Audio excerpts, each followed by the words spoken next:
Hi, and welcome back to Education Roundtable, our Montgomery Public Schools education television program. Thanks for spending a few minutes with us today. I've got a really good show today. Chad Anderson, who's our brand new Executive Director of Operations, is with us.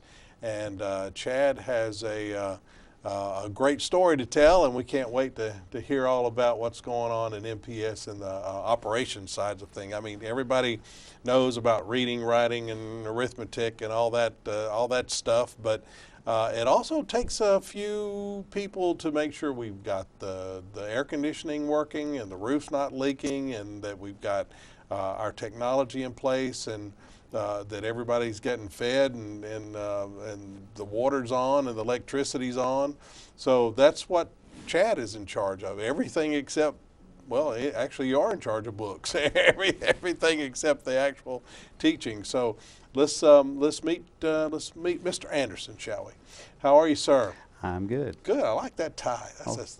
You may have to let me borrow that sometime. That's a great tie. This is a good story behind this Oh tie. yeah, let's hear it. It was my father-in-law's tie. Yeah. He's passed away, but he was a long-time lawyer in one of the nearby towns, but he passed away a few years ago. And my wife would always buy a really nice tie for him for Christmas, and this was one of those ties, and we just pass it down, but it looks as good today as it did then. That's fantastic. Well, that's great. Well, let's talk a little bit about, speaking of your family, let's talk a little bit about your past, where you came from and how you got to MPS, and you're welcome to throw in stories about your family too, if you Yes, like. sir. This is my 20th year in education. Previously, I was in teaching and coaching, and did that for several years. I was a head coach and athletic director for about 14 years in Elmore County and Autauga County. I started off my career teaching in Chilton County. I did that for a year there, moved to Autauga County for 2 years, worked at Prattville Junior High School there. Then I moved to Wetumpka for 10 years and took over in my second year as the head coach and athletic director there for 8 years. Left Wetumpka, went to Prattville as the head coach and athletic director for 6 years. And those times, and then now I'm here and doing a different end of things. But it's a lot of the areas that I'm used to. And being a teacher and a coach and athletic director, you deal with transportation, you deal with logistics, custodian, cleaning buildings. Right. You deal with maintenance issues, fixing toilets, this, that, whatever needs to be done, you do it and get it done. So it's something that I've always been kind of interested in and liked, and got the opportunity here and excited to be here. And then as far as my family, my wife Megan, formerly Megan Howell, she is from Prattville, and we married. This will be our 18th year, this December the 16th. So, congratulations. and we have 2 children, one Annabelle, she is 10 and in the 5th grade. And we have a son, Callan, he is 6 and he's in kindergarten. Annabelle is one of my favorite names. I don't know why that means anything, but it just is. Well, I tell you, you had we like to do something special for new people who are coming into the system, and you've got a very special welcome in that you started on Friday, and at 4:30 Saturday morning you were sitting in a conference room with me and several other people watching the building burn on the other side. BTW caught on fire the day after you started with MPS. So that must have been quite a rude awakening. Yes, sir, and you welcomed me that morning. You said, "Welcome to MPS." I remember getting the text, and Lee McKenzie, our maintenance director, had sent me a text, and then, it's 4:30, it's not really registering, and he's like, "We got a fire at BTW," and I'm thinking, maybe a small something, whatever. And I'm like, "Do I need to get that way?" And he said, and then I got the text back, and that's when I looked at it, and he had sent me a picture, and I'm like, yeah, I need to get that way. So it was a trial by fire, as they like to say. Literally. Well, I got to tell you, first of all, I was impressed to see you there at that time of the morning on your second day at work. But I was the most impressed by the work that you and your staff did over the next few weeks, but especially in that first week. And the fact that you trusted your staff because I mean you don't even know where your parking space was hardly, and suddenly you got pushed into this major event. Talk a little bit about what the operations and maintenance folks did during that week to get BTW moved lock, stock, and barrel from the old site to where it is now. Well, we were fortunate in having the building out there in Hayneville that had just been vacated back during the summer. So it was still had been in use somewhat, and when you shut down a building for any amount of time, things can happen, you know, Right. roof leaks, HVAC. The system starts to fail quicker when there's nobody in the building. So it was fortunate in that, and then the building had really good bones to it. I mean, the structure was really good and intact. So in that week and the preparation of it, we had to get logistics in first, and those guys are kind of the catch-all. They do a lot of different things. They deliver books, textbooks, and inventory items, and their main job is custodial work, but they also will help in moving locations, moving different items from one location to another, and then just taking care of those items with it. That was their first job, to go in there, and they had already taken out a lot of the materials that were there from before, but they had to completely go in and clear everything out. So getting that taken care of took about a day and a half, and we were able to utilize all of our personnel in that. And then of course, without students there, we were able to use the prisoner help from the state to be able to kind of get some more manpower to get the materials cleaned out. Once it was cleaned out, that's when maintenance came into the building and started assessing, you know, what's going to need to be done to get it functioning. Well, first things first was the air conditioning and the heating element of things. There's a boiler system in there, but the boiler system had not been run very much in the last couple of years, and in order to get that up and running properly, just the heating part of it, not the cooling part of it, was going to cost more than putting in the window units in the building. So we did that. We opted for that aspect of it, to put a heating and cooling unit in each classroom, window unit to get them through and to give them some heating and air during that time. So that was the first element of it. And then we had to go in through with Dr. Starks and look at the building and kind of start putting folks where they needed to be, and that's where Kim Pitts and her crew came in and kind of started mapping out, okay, we're going to put dance here, or we're going to put the library here, or band there. So just figuring out all those items, and then you have maintenance there with us, kind of walking through the structure to say, okay, we can move this wall out to open this space up, or we're going to need a wall here, or we're going to need electrical here, you know, in those different items, looking at the things that maintenance takes care of. So they got a plan for the construction part of things. And then the next phase of it was the cleanup part, which maintenance played a good part in that, and so did logistics, which we brought in a little outside help, but a lot of us came in and did a lot of work. I know Dr. Moore and her folks were in there pulling staples to the wee hours, and we were painting and doing different things in that sense. After that, then we had technology come in and assess, you know, what is it going to take to get the teachers up and running with what technology they will need, you know, just bare bones minimum at that point to get them up and going. So dropping the network cables into all the classrooms, because they didn't have drops in all the classrooms, so we had to provide those. And then of course getting the hardware, which Steve Blair and his crew kind of pulled in some of those mobile carts and provided some technology to each one of the areas so the teachers would have something up and running. And then I really came in on the part of the inventory items and getting that together for insurance. And our adjuster has been great. He's kind of walked us through and held our hand the entire way. But we started out, you know, just getting the teachers to just take their time and really think about what was missing. And I gave them a few weeks to kind of work on that and get some prices together of what it would cost to replace. And then the insurance adjuster provided spreadsheets that we filled in the items to, and we submitted those things to them, which the forgotten part of all this was C&P, which they had a very vast child nutrition program. Yes, the child nutrition program had a very vast inventory in the basement of that building.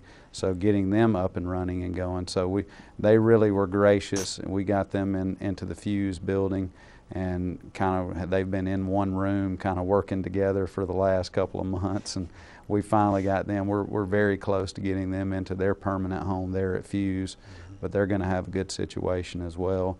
You know, just moving some walls, opening some places up, and putting some walls up so that they can have a functioning area to work out of, but that's going to be really nice as well. We still have some pictures and video on the website.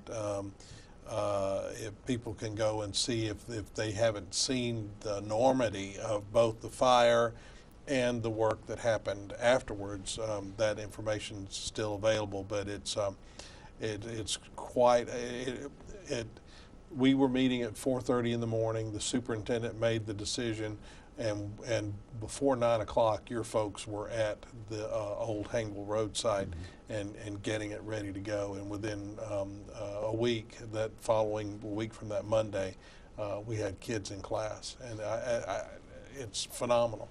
And we couldn't have done it without you, without your staff, and even without the hundreds of volunteers that came to help, doing everything from pulling staples to painting to helping, bringing food for the workers. It was just phenomenal, the outreach that we had. The community really jumped in and helped us, and monetarily, you know, with Dr. Starks and her school, and then also just the manpower was tremendous. What was amazing, another group that's kind of a small group of maintenance and C&P are maintenance guys that work, or C&P maintenance guys. They took a totally torn apart kitchen there at Hayneville Road and turned it into a fully functioning kitchen in about 3 days. I saw part of that. It was really cool how hard they worked and how they got everything done. But it was absolutely a team effort, and I have no doubt after seeing that, there's not much we can't do. I really believe that, both from an operation standpoint and from a academic standpoint, because working together like that, and especially with the community coming in and grabbing hold of the problem and helping to change things, that's what we need in the system, in every aspect. Well, let's shift gears just slightly and tell me the different departments you oversee. Okay, we have the Child Nutrition Program, C&P. We have technology, which underneath that umbrella kind of together is educational technology as well with Steve Blair. We have maintenance, and then we have security, transportation, and logistics. That all? That's it. You don't need anything else. If it's not curriculum, we deal with it in operations. That's amazing. It's amazing. And you have some excellent employees. I know Dr. Boswell, who is a retired colonel from the Air Force. He's in charge of your logistics program. Talk just a little bit about what logistics does. Logistics is mainly your custodial group. They're the ones that hire and service and teach and train our custodial groups, and they make sure that the schools are clean. We're kind of two-phase. We have zone coordinators that go out to the different schools and monitor them, and we're working on really developing a good plan to get out there in the schools and provide the necessary training and tools to get those schools just tip-top shape. We have a lot of old buildings, but we're going to do a better job with that, and those guys are highly motivated, and Dr. Moore's supporting that, just really want to get the schools cleaned up really well. The other part that they handle is the inventory items, which that kind of goes into a couple of different directions. You have your large assets that are anything over $5,000. You have your mobile assets like your computers, your tablets, and things that can be moved very quickly. And then you have your book inventory. So that is a vast job of inventory in one small area. And then they also stock and supply the different schools with custodial items and paper items. Any kind of forms or letters that the schools may use, they help with that as well. Okay. And then you have maintenance. Lee McKenzie is in charge of your maintenance program. And that goes in a lot of different directions as well too. We have some preventative maintenance crews, which those guys, we would love for them to be able to do just preventative maintenance, you know, just maintaining and repairing necessary items. But those guys also get called out to do minor construction jobs, like they were at BTW a long while, you know, putting up walls and doing different things there, which is not necessarily in the realm of preventative maintenance, but they're kind of a catch-all in our maintenance crew. We have an HVAC group that has 4 people involved in that, and we've also entered into a contract with Train to help us with a preventative maintenance on our HVACs and try to help us with that. We have a lot of old buildings with HVAC units that are failing. That's your heating and ventilation, air conditioning that are involved in HVAC. You know, those things as they fail can be major costs. So having a good preventative maintenance program on them can really help. And then the boiler part of them, the heating part of them in some of the older schools, that's a dangerous component of that crew. The last time I checked, and it's been a little while, but the last time I checked, about half our buildings were built before the Korean War. And much of our HVAC stuff especially is old technology, and it's not very energy efficient. And so maintaining that can be a challenge, because I'm guessing sometimes you actually have to have parts manufactured, because you can't just run down to Heating and Air Conditioning R Us and pick up a duplicity to fix this boiler that was built in 1902. And we're talking major cost too. There's Jeff Davis has some very old HVAC systems, and they are like, one of the pipes are leaking. And we're not talking about, when you think of fixing a pipe, that's one thing, but fixing that, you're talking about a $30,000 fix just to fix a leaking pipe. Wow. And so that's where we're really going to start working in the spring to develop a plan to start updating those HVAC systems, get a good roof plan together of trying to work towards replacing as many of our older roofs as quickly as possible and get that. Because if we can take care of the roof and the HVAC, we'll take care of a major bulk of our issues and problems that are in maintenance that they're trying to keep up with. How many roofers do we have? We have no roofers. We have no roofers. How many square feet of roofing do we have? Well, building-wise, we have over 3 million square feet of building in Montgomery Public Schools. That is just where the students are housed, not to include all of our administrative buildings that we have as well. But many of the roofs are failing or have failed and need to be replaced. And that's something we're talking about. They've been talking a lot in the media about the deferred maintenance. Right. And that's what that means, is that anything that is too great of a cost, we have to defer that maintenance at that time because we can't afford to fix it. And I think the numbers that Mr. Watts used were a little over $200 million of deferred maintenance is what he's hearing. I could see us in every bit of where we are spending something like that to properly get these buildings up to code and up to snuff on everything that needs to be done in the buildings when you're talking about roofs and HVACs, or we'll just continue to put $30,000 patches on things. $200 million, that's a chunk of Yes. change, and it would take, even if we were able to pass a tax referenda that would increase our millage by, say, 6 mills, that would generate approximately $14–15 million annually. And in order to, I mean, we couldn't spend $200 million in a week anyway. I mean, it'd take some time to do it. But in order to meet just those requirements, we'd have to go and buy a bond or something, wouldn't we? It would at least allow us to start developing a plan. Right. If we could increase the millage and get some extra money, cash flow into the system, it would allow the CSFO, working along with all of us, to allot certain amounts of money towards capital improvements. And that's what these things are that we're talking about: fixing the roofs, fixing the HVACs. And if we can just develop and earmark money yearly that we know we're going to be receiving more of that cash flow, then we can start to develop a plan. And it's not going to be an overnight fix. We're going to have to set it up and take care of the most critical needs first. But I mean, you're talking the roofs, some of the roofs, the ones we're going to replace this spring at Impact and a few other areas, but Impact's roof is going to be over $800,000. And we just got in that building. Well, the only problem there is they didn't put re-roofing into the contract of renovating the inside of it. Right. We did with the Lamp building, the one that they went in there, they did put a new roof on that one, but they did not with Impact. So it's something that needs to be replaced and has to be replaced, or we're going to have a new structure with a lot of issues inside. Well, there's the old saying, how do you eat an elephant? One bite at a time. That's all you can do. All right, well, let's talk about some of your other charges. We have a new technology coordinator, and I interviewed her not too long ago, really sharp young lady.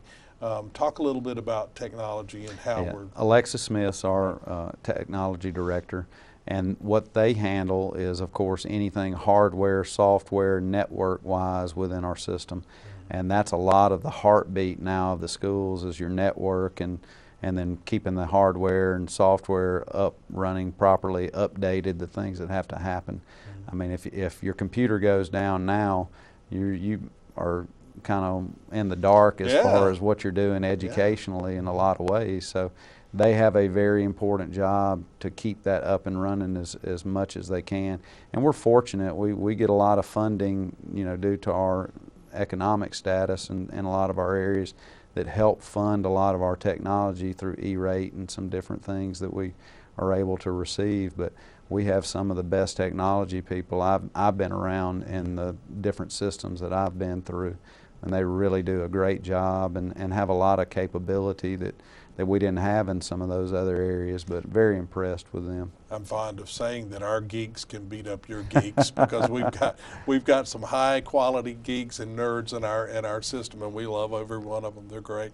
And then you mentioned your child nutrition program. We have a new child nutrition director as well, don't we? Yes, that's Jonna Beard. She just came on recently in about last month or so, and has really got some great ideas and where she wants to take the program and build things up. The big thing there is making sure that the kids are eating the lunches that we're serving. So, she's charged with kind of pepping up those menus, and that's what she came from. She has a nutrition background, and that's what she was in several of the other systems she's been, and she's been an acting director in a system in Tennessee. So she's come in with some good energy and has some great ideas. She's currently trying to develop a test kitchen there at Fuse so that she can bring in local chefs from around the area and have them work with our ingredients and help us come up with some different menu items. Fantastic. Little things like that. And then we're blessed here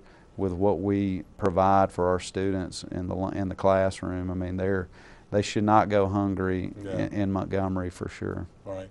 But unfortunately, we do have a large population of kids who don't necessarily get all the nutrition they need at home, and so they rely on school nutrition. And even our backpack program, which is, I don't guess, part of something you do directly, but we all pitch in on that to try to help kids on the weekend. Let's see, transportation. We have a new transportation director as well. Brian Thornton, he came in a little before me during the summer, and he is doing a great job there.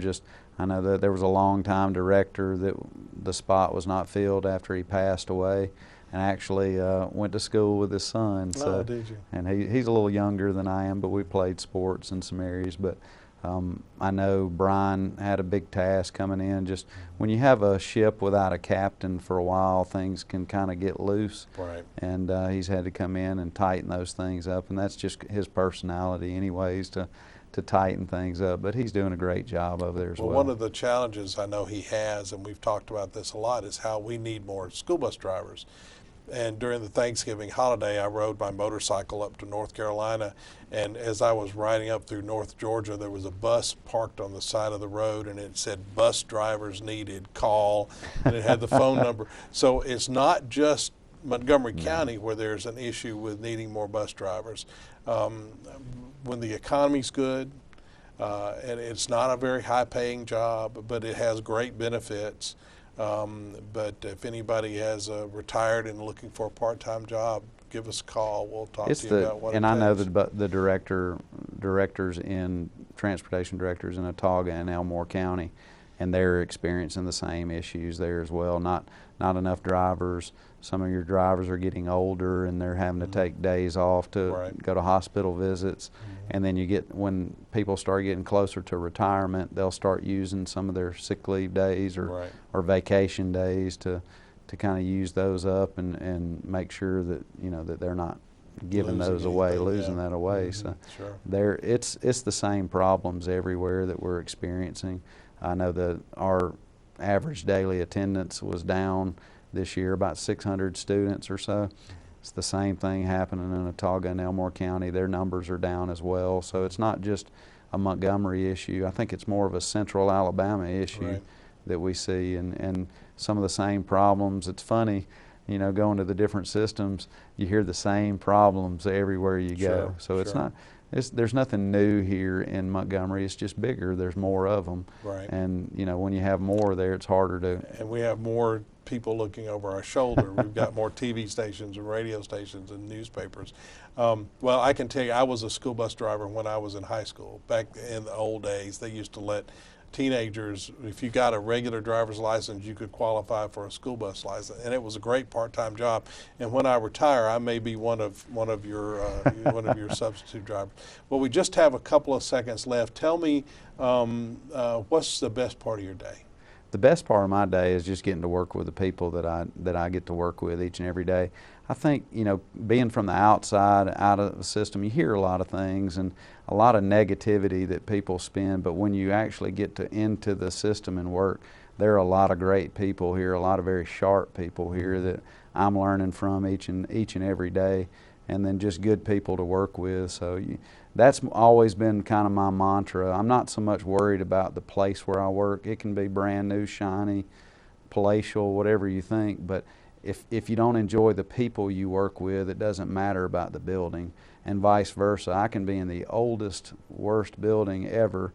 I started my career in the basement of a gym in Chilton County, and it didn't matter because I enjoyed the people I worked with, and that's always much more important to me than where I work. That's fantastic. Well, we're so pleased to have you, and you, as we mentioned at the beginning of the show, you hit the ground running, and you've done a wonderful job, and we're very, very excited about what you're doing now, and we're counting on you for the future, so no pressure or anything like that. Our guest today has been Chad Anderson, who's the Executive Director of Operations for Montgomery County Public Schools. If you'd like to know more about our operations department or anything at all, you can go to our website at www.engageeducateinspire.org and find out all kinds of wonderful things about MPS. Thanks for joining us today, and hope we'll see you next time on Education Roundtable. Have a good day.